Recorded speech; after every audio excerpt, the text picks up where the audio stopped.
This is why I always look up stained glass stores whenever I'll be traveling, because you just never know what city or town will have a stained glass store that you can visit. I want to share with you my experience and recommendations or advice for shopping for stained glass, especially if you're a first-time glass shopper, and especially if you are going to a stained glass store. You know, we often have these moments where we don't realize how influential they are in our journey. But looking back, learning how to use a glass cutter was a big one for me, as well as the shopping for the stained glass. But you might want to get a little just to experiment. You don't even know if you're gonna like it yet, so don't buy a bunch of stuff. Talking with my hand. Let's get to it. Welcome back. And if you're new here, my name is Julie.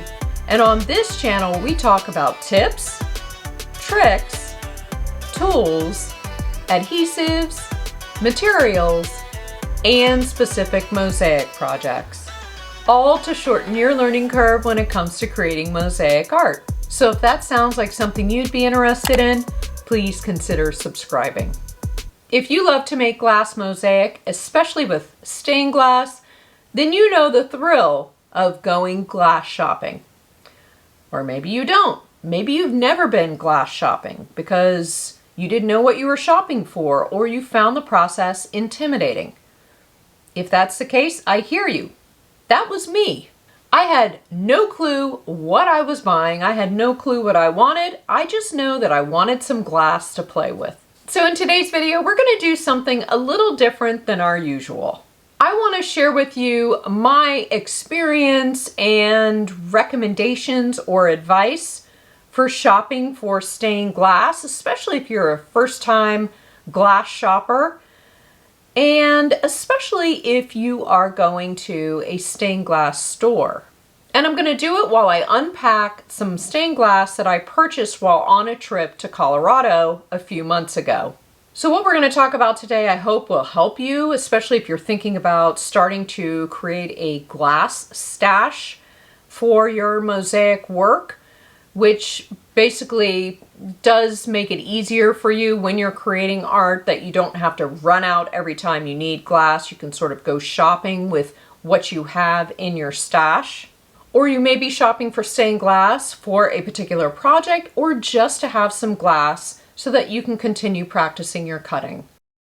However, having said that, if you've been around here for a while, you know that I've been saying you don't have to buy everything all at once. If you're just getting started in mosaics, you don't have to buy all the things.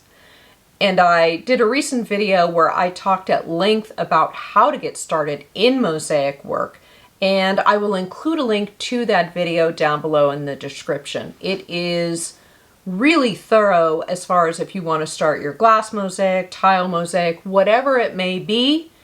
It's really thorough. You can access this information if you're watching on your desktop computer by clicking more under the video description. And if you're watching on your tablet or your smartphone, you can click more to the right of the video title. So you don't have to buy all the stuff before you get started with glass mosaic. But you might want to get a little just to experiment.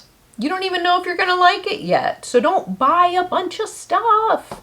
Talking with my hand. And I'll talk more about that later in the video. So in addition to that video, I also have a bunch of glass mosaic videos which cover things like storage, where to buy it, and of course tutorials on cutting and tools and lots of projects. So those will also be linked down below in the description. I'm so excited. I've had this glass for a few months and I've kind of forgotten what I picked out, so I'm excited to dig in. We've got a lot to cover, so let's get started. And as I mentioned a few moments ago, the glass that I will be unpacking today is from a stained glass store in northern Colorado. And I brought it back with me on the plane in my carry-on. So yes, in case you were wondering, you can bring stained glass on the airplane with you. But I'll talk more about purchasing stained glass while you're on trips a little later in the video. But for right now, let's unpack some glass, talk about stained glass stores and how you can navigate your first buying experience. So the first time I went to a stained glass store was because one of my Mosaic students invited me. She worked there part-time and said I could stop by whenever I wanted and that she would show me how to use a glass cutter. This was definitely the tool that I was curious about. Up to that point, I had no idea how stained glass was sold and what tools were needed other than a soldering iron. Now, don't get me wrong, even though I was invited to this stained glass store and she was right there by my side talking me through everything and introducing me to all of the tools and glass and whatever, I was still overwhelmed. The retail area in this stained glass store was really, it was kind of small. And there were a number of people in there who all knew exactly what they were doing and needing and shopping for. And I felt a bit in the way. Kind of like shopping at Trader Joe's with a shopping cart on a Sunday afternoon that happens to be Christmas Eve, but there's also a hurricane that's about to hit in about 12 hours. So I really felt out of place. But my student took me to the side and she let me practice with a glass cutter. And the first glass cutter that I practiced with was a Thomas grip. And then she helped me pick out some glass that was good for beginners. It wasn't the textured or thicker glass necessarily. It was smooth glass, somewhat on the thinner side, which she knew would score and cut easily for me. And that was the beginning of my love of using stained glass in mosaics. You know, we often have these moments where we don't realize how influential they are in our journey. But looking back, learning how to use a glass cutter was a big one for me, as well as the shopping for the stained glass. It opened doors for me as far as the next stage of my mosaic work, because up to that point, I was only making pique-assiette mosaics. And what I learned as I progressed in my artwork and continued shopping at stained glass stores was that my student's kindness of taking me under her wing and showing me some simple tricks was the same kindness and generosity that I'd run into often as I visited other stained glass stores. It's a vibe, it's a generosity, a fraternity of goodness amongst stained glass shopkeepers. Now sadly, stained glass stores are hard to come by nowadays. Here in South Florida, both of the stained glass stores that I considered mine, you know, the ones that I would go to get all of my glass needs, sadly, they are closed permanently. This is why I always look up stained glass stores whenever I'll be traveling, because you just never know what city or town will have a stained glass store that you can visit. Whether you need to buy glass or a tool or just for conversation and camaraderie. If you're wanting to incorporate stained glass into your mosaic work and you have a stained glass store in your area, I strongly encourage you to visit them. These shopkeepers are happy you're there. As soon as you're greeted, let them know you're a mosaic artist and you'd like some help picking out glass. And let them know you've never picked out glass before and that you need some hand-holding in this process. They're happy to help. If you want a certain shade of glass, then take some color swatches along or an image, something to give them an idea of what you're looking for. Sometimes they can even order glass for you if you need a specific color. They're probably, or more like they're definitely going to ask you about your color choices. And if you want transparent or semi-transparent glass. And if you would like textured glass or smooth. Plus, of course, how much glass do you want? Just some basic questions which will give them an idea of what you might be looking for. Like I was saying a moment ago, let them know if you have a particular project in mind, and that'll help them guide you towards the glass that would be a good fit. Not just for your project, but for your skill level. Do you want cheap glass to practice scoring and cutting on, or do you want something more specific and unique? So you'll see glass in all sizes, from shards to maybe 4 by 6 inches or 12 inches, and you'll even see these really large glass sheets. I mean, they are like to die for. Those are available for purchase as well, but don't feel like you have to buy the entire sheet. They'll cut those sheets down for you so that you only purchase the amount you want. Now, some of the smaller pieces of glass, you may have to purchase the entire piece because that's all that's left, and the shopkeeper wouldn't cut it down any further in hopes of selling such a small quantity. But the shopkeeper will be able to guide you. Stained glass stores often have shards available for purchase as well, and you would generally use these by cutting them down with your wheeled glass nippers, although a glass cutter would also work.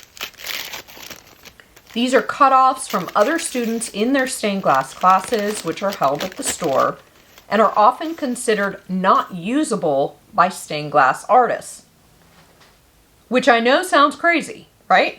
Because we look at these stained glass pieces and we think, wow, we could do so much with these in mosaics. But keep in mind that as mosaic artists, we can break these pieces of glass into smaller pieces and still create art from it. Whereas for stained glass artists, they need a certain size of glass to work with because they're going by a pattern or a design. So that's why a shopkeeper may tell you that they won't cut a piece of glass down any further. Now, generally, glass is sold by the pound unless it's marked with a price tag or whatever. And you'll often see writing somewhere on the piece of glass, which can either be the price per pound or it refers to a master list of glass, which the shopkeeper can reference when adding up your total purchase of glass. If you have questions on how much something is, just ask. They're happy to help. And as I mentioned, I brought home this glass with me in my carry-on suitcase. Some stained glass stores, if they have an online presence or a shop, they'll usually offer shipping services to you as well. And when they do, I always take them up on it because they usually have great shipping rates and they pack it so well. Oftentimes, I purchase glass on trips, and by the time I get home, it arrives within a day or two. But this particular store I purchased this glass from doesn't offer shipping. They don't even have a web presence, really. But obviously, that didn't stop me from purchasing glass. But it did alter what and how much I purchased. In cases like this, I will purchase smaller pieces of glass or ask them to cut down larger pieces of glass to make it easier for me to handle and pack in my suitcase. You can also go to UPS or FedEx to have them ship your glass purchases back to your home, but I personally don't do that or risk that. I've been told I'm a great suitcase packer and I've got it down to a science. I've not lost a piece yet, knock on wood. Stained glass stores always wrap up your glass purchase in either newspaper or packing paper of some type, as you can see here. And an exception I've experienced, I would say twice, is when I've purchased smaller pieces and shards that the shopkeepers tend to put those in boxes depending on how much I buy, which also works perfectly. Especially if it's a box with a lid, because then I can just pack it in my suitcase. Visiting a stained glass store is also a great place to practice using the various styles of glass cutters they use at the cutting table. Just like I mentioned earlier during my first visit to that stained glass store. The shopkeeper might even have a few different styles out, since that's what they use when cutting down customers' glass. Or, a lot of these shopkeepers do client work on the premises as well, So there's just a good chance that there's a variety of tools lying around. Try out the cutters and see what feels good for you. And oftentimes these stores will also sell glass cutters and the oil, which, makes it easy for you if you want to take your glass purchase home. You're able to then get right to work on cutting up your glass and getting going with your mosaic work. Some stained glass stores even carry glass mosaic tile, and that was the case for the store that was located not too far from me here in Miami. They had a large assortment of vitreous glass tile, which was really handy. I'm so sad that they're closed. So inquire at stained glass shops if working with glass tile is also something you're interested in. Also, if you're able to make it into a stained glass store, this is the perfect opportunity to ask the shopkeeper any questions you may have, or ask them for a demonstration of a tool or an accessory, or ask them to watch you cut glass to see how you can improve your technique. They're happy to help. They've been doing this for a long time, and they'll answer your questions and share what they know. And obviously, if you fall in love with using stained glass in your mosaic work, please consider returning to that store to shop. And feel free to take your mosaic work as well. Do a little show and tell so that the shopkeeper can see what you made with the glass that you purchased at their store. Nowadays, when I go stained glass shopping, I take a list. So before I even leave on my trip, I go through the stained glass that I have and I make notes. Notes about what I need, notes about what I don't need. Otherwise, I'll walk out of there with way more glass than I need, which, yes, that is fun, but of course, I don't need it. I want it, but I don't need it. If you're shopping for a particular project and you pick out a rare or artist piece of glass, the shopkeeper will most likely alert you to the fact that it's one of a kind, like literally one of a kind. So you should think about buying more than you need, because it's impossible to perfectly replicate that sheet again. So that's not a sales tactic. That is a true thing. Some of these sheets of stained glass are just so incredibly unique that you do want to consider buying more than what you might need, simply because they're so hard to replicate. Just inquire if you aren't sure if something is a unique, hard to replicate piece of glass. So yeah, just like with stained glass artists, we're going to have leftover glass from projects. But as I mentioned earlier, we can always do something with these leftover shards of glass, no matter how small of an amount. Just put them in a safe place for your next mosaic project. And one last thing I want to mention is that most stained glass stores offer classes as well. They'll have beginner classes where they teach you how to use tools and cut glass, but they'll also have project classes. Heck, some might even offer mosaics. I took a few classes at that first stained glass store I visited, and I was so thankful I did. I learned how to cut glass. I learned how to use a glass grinder and use solder and a soldering iron. And those were valuable skills for me, given what I do for a living. Okay, bench shooting. We got this. We got this. Yes, we do. Yes, we do. Bam, what? Talking a lot today with my hands. I don't know why. We've got 30 minutes before I need to pick my son up from baseball practice. So we got this. Glasses have got to go on, baby. For more mosaic inspiration, check out one of these two videos. Thanks for watching, and I'll see you soon. Bye!